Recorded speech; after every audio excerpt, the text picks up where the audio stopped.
So let me talk about asking for help. I was at my home with my daughters that I paid the bills there.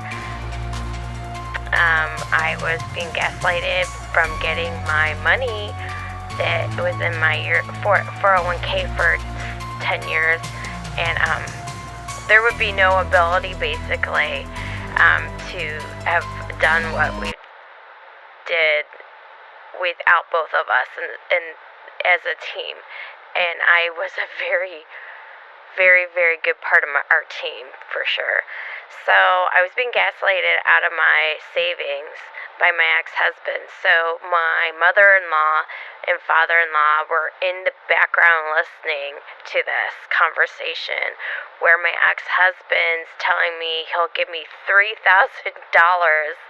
not my savings of several years, to walk away. Well, what makes this even worse is both of the parents had worked in medical field. My ex-father-in-law was a chief of surgery at the time at a hospital, so he has medical training in this, and that's probably how he got ahead is, a lot of sociopaths get ahead.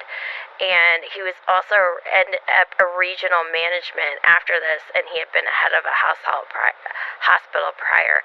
But what they did behind closed doors, they neglected to get their own son help when he was in a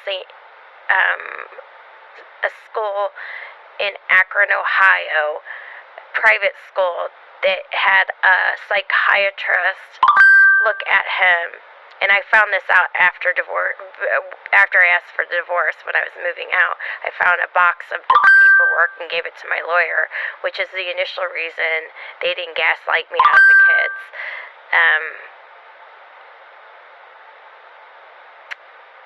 To other people, they were just making me look like I was who they were. So basically, the thing said that he had a 70 comprehension IQ, and whatever the other one was, it averaged out to 100 IQ. So I'm like, oh my God, you never understood me. So I had asked at one point to just, with the parents, will you sit down and have him discuss what's wrong with this behavior for the girl's sake? Instead, I realized it's all of them because they never showed up. They agreed to show up and they didn't show up. Instead, I was continued to be emotionally terrorized, devalued. The mother-in-law would have my daughter come home, call me a bitch, and I had to finally take her to her kindergarten teacher to stop thinking it's okay to call mommy a bitch.